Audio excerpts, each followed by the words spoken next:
Hello everyone, it is Pacific Sky ASMR. Let me put in my earbuds so I can hear what's going on. So, I'm still working on making my potion making video. Life has just been, lifing, and I am employed, so I have to work a job and make money, which is terrible, and I hate it. I want to be a fetus again, so I don't have to pay for things, but cannot go back in time. But I thought that I would do a little series where I'm gonna read some books, some stories, and I have two. Well, I could read all of them, but I think I'll start with the two that are the main ones in this one. So the book is, let me save my place for when we're gonna come back.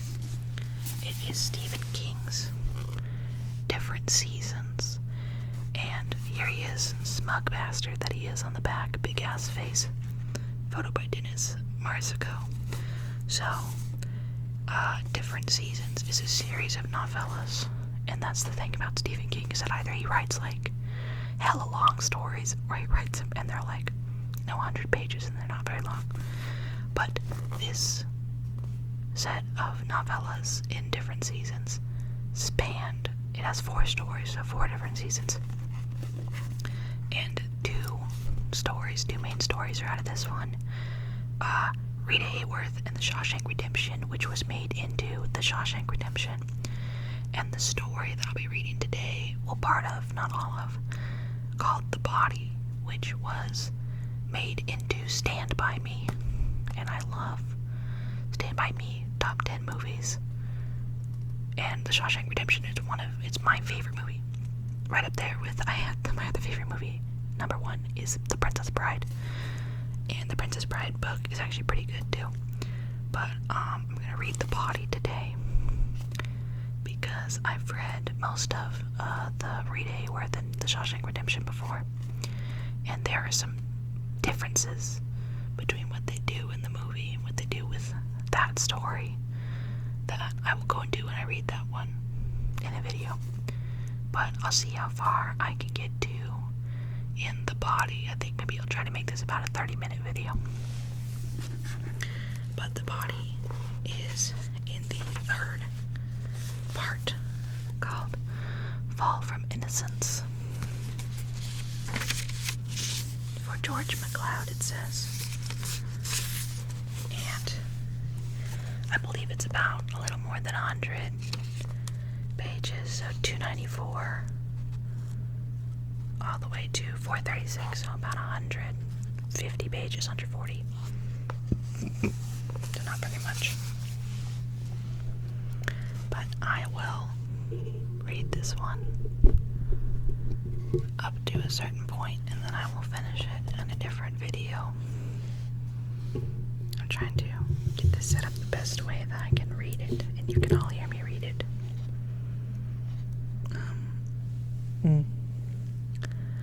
I think that I will read quietly and not whisper, because I think it's going to hurt my voice too much to whisper that long. But I'm trying to figure out the best way to do that. I scoot you forward. Beautiful. Okay. I can do it like that. Okay, so The Body. And the chapters are just kind of like little numbers between. So, part 1, chapter 1. The most important things are the hardest things to say. They are the things you get ashamed of because words diminish them. Words shrink things that seemed limitless when they were in your head, so no more than living size when they're brought out. But it's more than that, isn't it?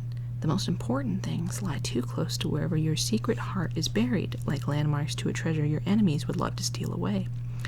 And you may make revelations that cost you dearly, only to have people look at you in a funny way, not understanding what you said at all, or why you thought it was so important that you almost cried while you were saying it.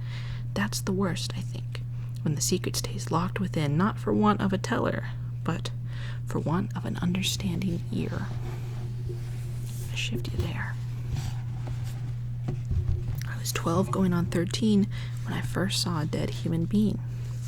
It happened in 1960, a long time ago, although sometimes it doesn't seem that long to me, especially on the nights I wake up from dreams where the hail falls into his open eyes. We had a tree house and a big elm which overhung a vacant lot in Castle Rock, Maine, I'm sure. Oh wait, no. No, I think it's Maine in here, but maybe it's Oregon in the movie, I don't recall. But Castle Rock. There's a moving company on that lot today, and the elm is gone. Progress. It was a sort of social club, although it had no name. There were 5, maybe 6 steady guys, and some other wet ends who just hung around. We'd let them come up there when there was a card game, and we needed some fresh blood. The game was usually blackjack, and we played for pennies, nickel limit.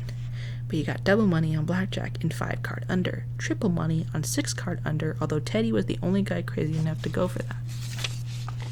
The sides of the treehouse were planks scavenged from the shit pile behind Mackey Lumber and Building Supply on Carbine Road. They were splintery and full of knot holes we plugged with either toilet paper or paper towels. The roof was a corrugated tin sheet we hawked from the dump, looking over our shoulders all the time we were hustling out of there, because the dump custodian's dog was supposed to be a real kid-eating monster. We found a screen door out there on the same day. It was fly-proof, but really rusty. I mean, the rust was extreme. No matter what time of day you looked on that screen door, it looked like sunset. Besides playing cards, the club was a good place to go and smoke cigarettes and look at girly books. There were half a dozen battered tin ashtrays that said camels on the bottom, a lot of centerfolds tacked to the splintery walls, 20 or 30 dog-eared packs of bike cards. Teddy got them from his uncle who ran the Castle Rock stationery shop. When Teddy's unc asked him one day what kind of cards we played, Teddy said we had cribbage tournaments, and Teddy's unc thought that was just fine. A set of plastic poker chips and a pile of ancient Master Detective murder magazines to leave through if there was nothing else shaken. We also built a 12-inch by 10-inch secret compartment under the floor to hide most of the stuff in on the rare occasion when some kid's father decided it was time to do the "we're really good pals" routine. When it rained, being in the club was like being inside a Jamaican steel drum. But that summer there had been no rain. It had been the driest and hottest since 1907, or so the newspapers said, and on that Friday preceding the Labor Day weekend and the start of another school year, even the goldenrod in the fields and the ditches beside the back roads looked parched and poorly. Nobody's garden had done doodly squat that year, and the big displays of candy and stuff in the Castle Rock red and white were still there, gathering dust. No one had anything to put up that summer except maybe dandelion wine. Teddy and Chris and I were up in the club on that Friday morning, glooming to each other about school being so near and playing cards and swapping the same old traveling salesman jokes and Frenchman jokes. How do you know when a Frenchman's been in your backyard? Well, your garbage cans are empty and your dog is pregnant. Teddy would try to look offended, but he was the first one to bring in a joke as soon as he heard it, only switching Frenchman to Polack. The elm gave good shade, but we already had our shirts off, so we wouldn't sweat them up too bad. We were playing 3-penny scat, the dullest card game ever invented, but it was too hot to think about something more complicated. We'd had a pretty fair scratch ball team until the middle of August, and then a lot of kids just drifted away. Too hot. I sat down on my ride and building spades. I'd started with 13, got an 8 to make 21, and nothing had happened since then. Chris knocked. I took my last draw and got nothing helpful. 29, Chris said, laying down diamonds. 22, Teddy said, looking disgusted. Piss up a rope, I said, and tossed my cards on the table face down. Gordy's out. Old Gordy just bit the bag and stepped out the door, Teddy bugled, and then gave out with his patented Teddy Duchamp laugh. Eee! Like a rusty nail being slowly hauled out of a rotten board. Well, he was weird. We all knew it. He was close to being 13 like the rest of us, but the thick glasses and the hearing aid he wore sometimes made him look like an old man. Kids were always trying to catch smokes off him on the street, but the bugle in his shirt was just his hearing aid battery. In spite of the glasses and the flesh-colored button always screwed into his ear, Teddy couldn't see very well and often understood the things people said to him.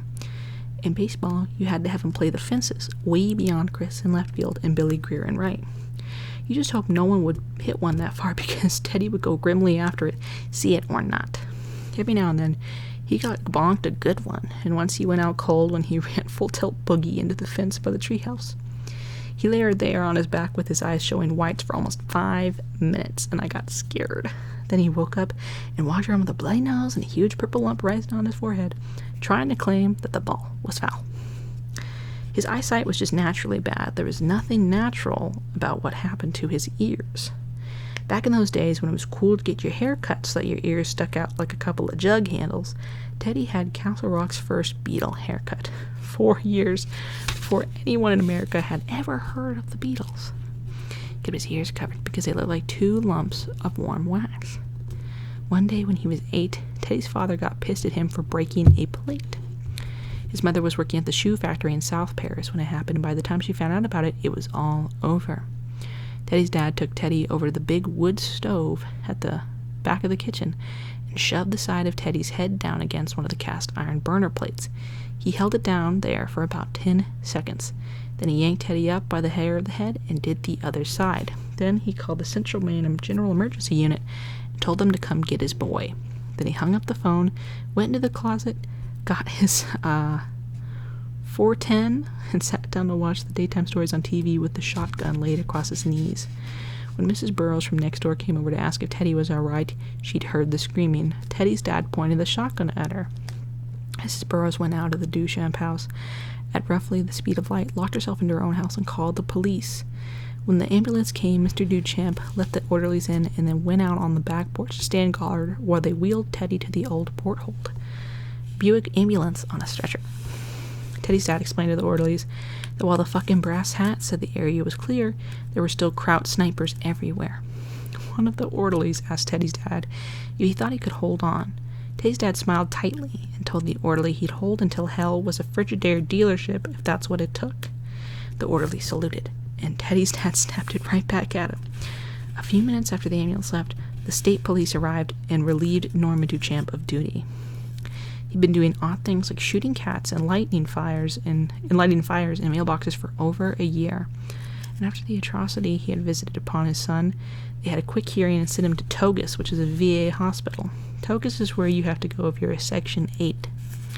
Teddy's dad had stormed the beach in Normandy, and that's just the way Teddy always put it. Teddy was proud of his old man in spite of what his old man had done to him, and Teddy went with his mom to visit him every week.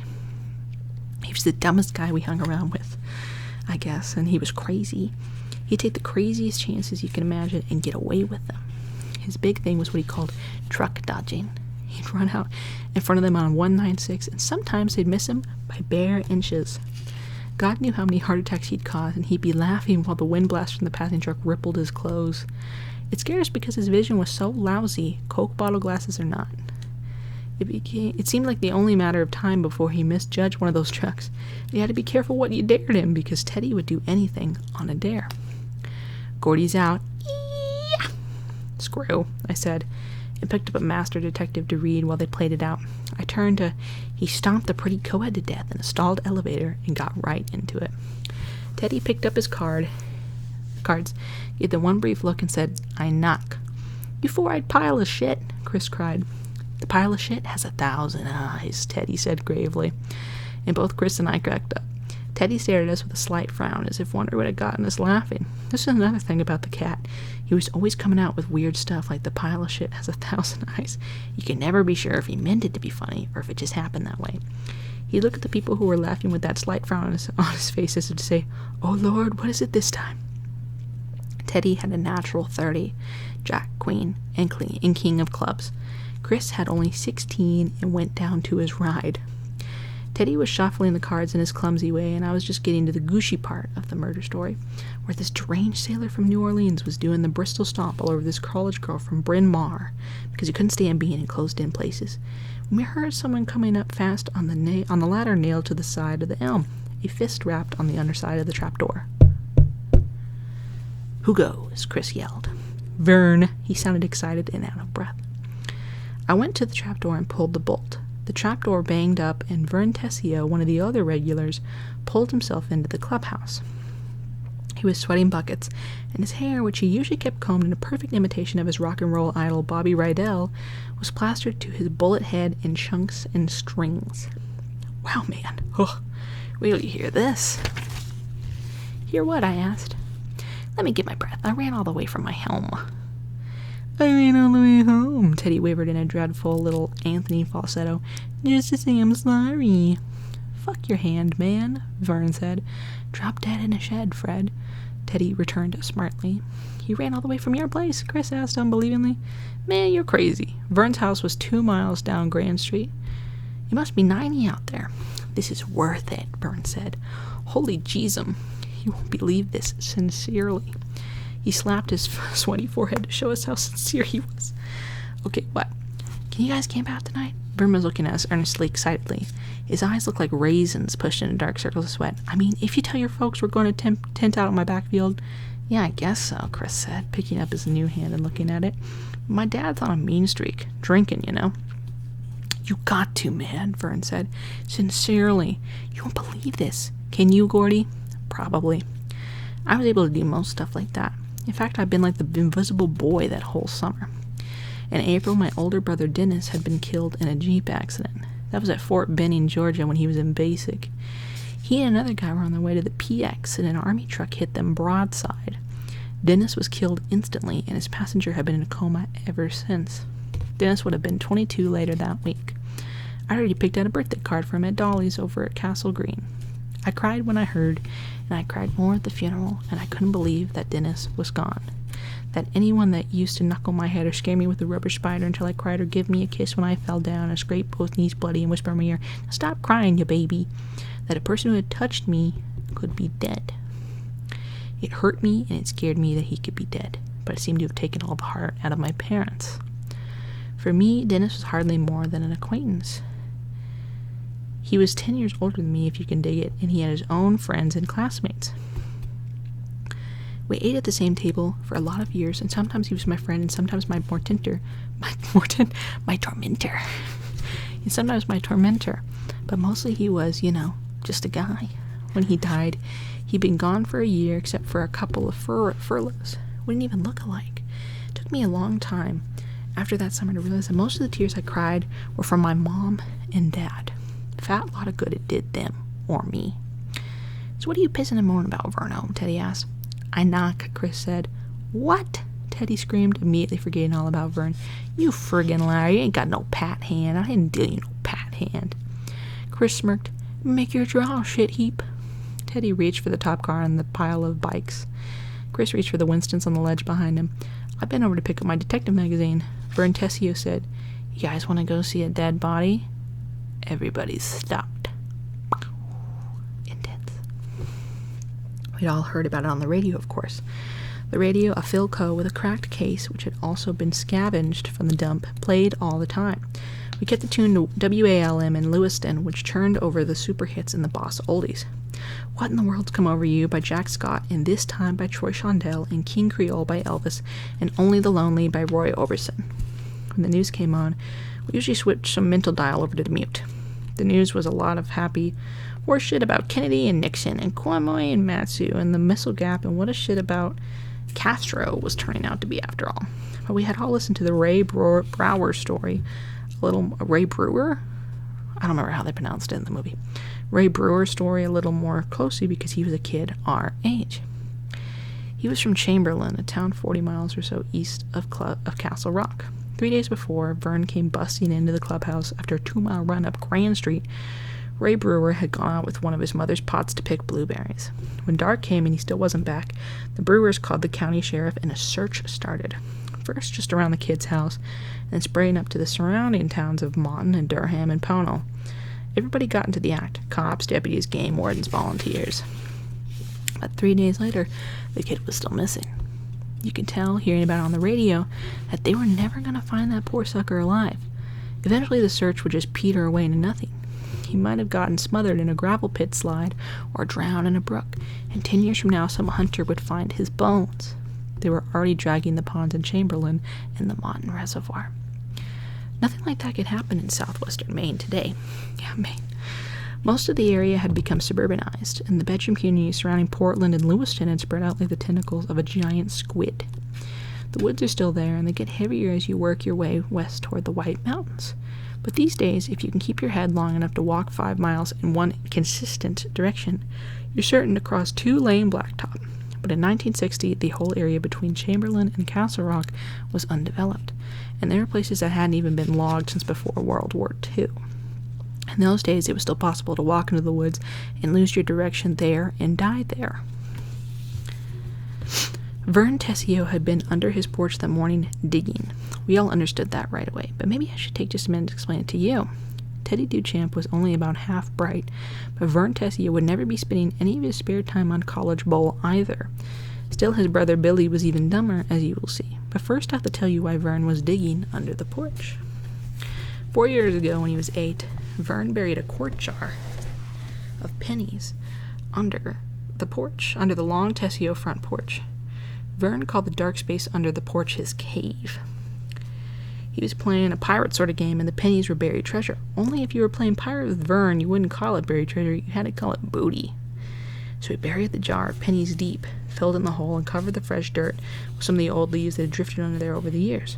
He drew a treasure map, which he put up in his room with the rest of his junk. He forgot all about it for a month or so. Then, being low on cash for a movie or something, he remembered the pennies and went to get his map. But his mom had been in to clean 2 or 3 times since then, and had collected all the old homework papers and candy wrappers and comic magazines and joke books. She burned them in the stove to start the cook fire one morning, and Vern's treasure map went right up the kitchen chimney. Or so he figured it.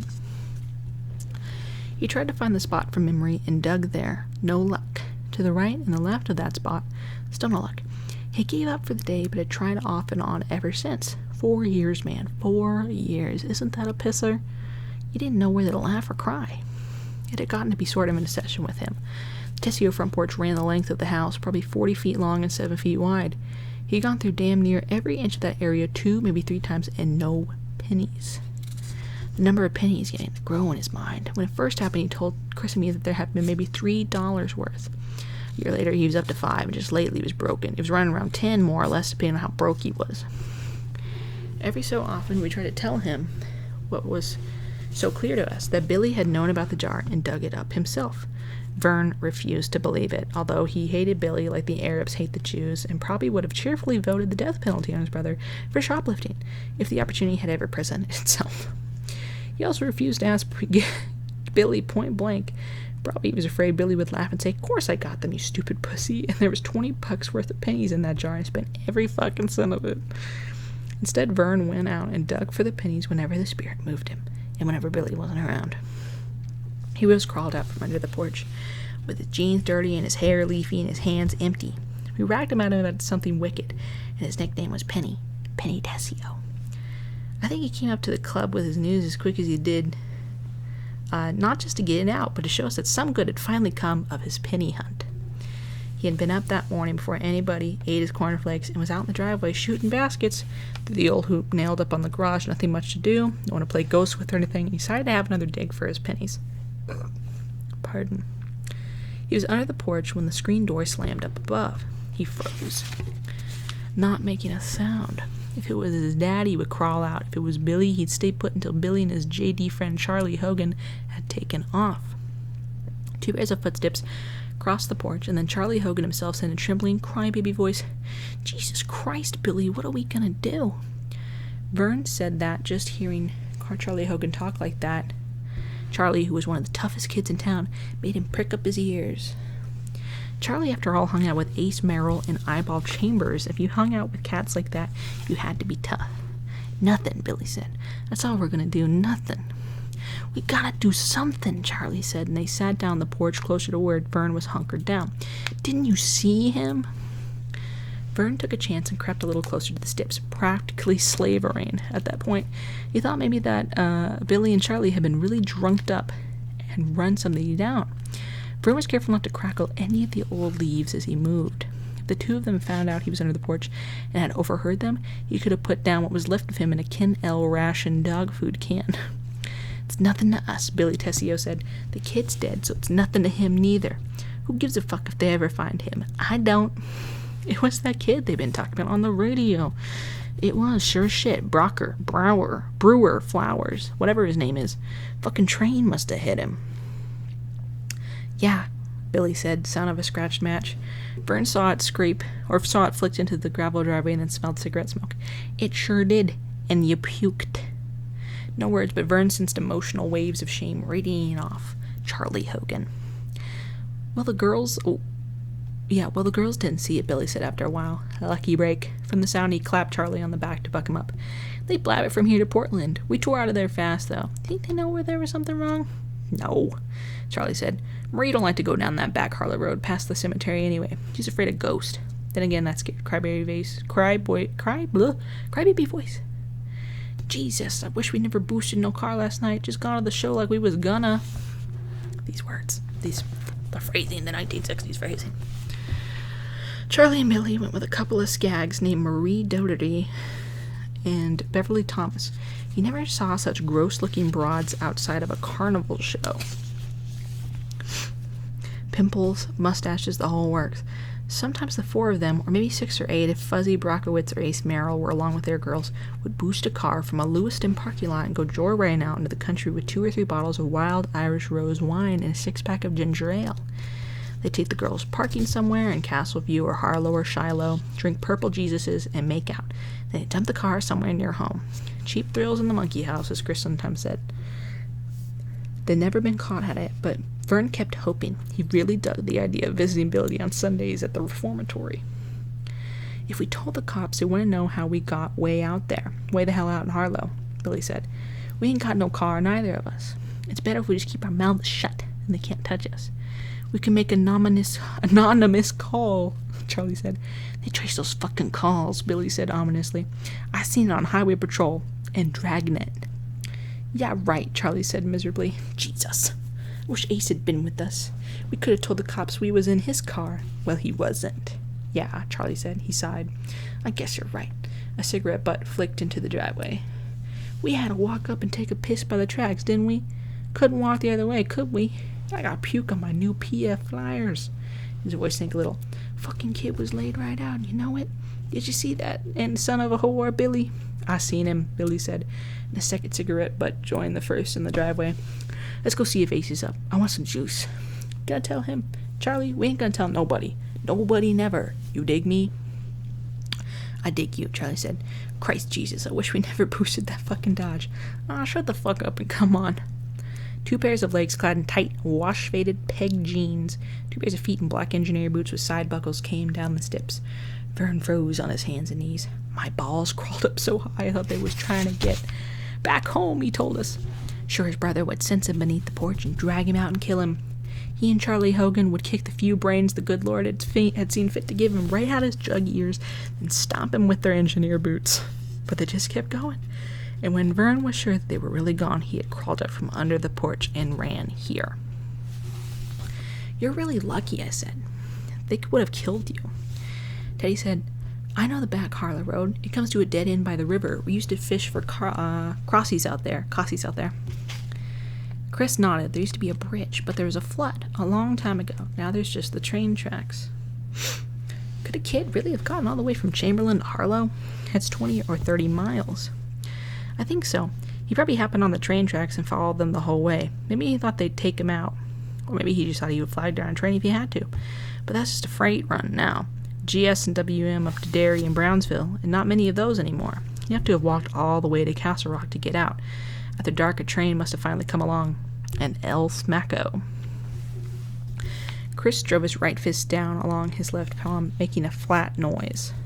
Teddy, a veteran of many close calls dodging the pulp trucks on 196, looked vaguely pleased. I felt a little sick, imagining that kid so far away from home, scared to death but doggedly following the GS and WM tracks, probably walking on the ties because of the night noises from the overhanging trees and bushes, maybe even from the culverts underneath the railroad bed. And here comes a train, and maybe the big headlight on it at the front hypnotized him until it was too late to jump. Maybe he was just lying there on the tracks in a hunger faint when the train came along. Either way, anyway, Chris had the straight of it. El Smacko had been the final result. The kid was dead. So anyway, you want to go see it? Vern asked. He was squirming around like he had to go to the bathroom. He was so excited. We all looked at him for a long second. No one saying anything. Then Chris tossed his cards down and said, Sure. And I bet you anything we get our pictures in the paper. Huh? Vern said.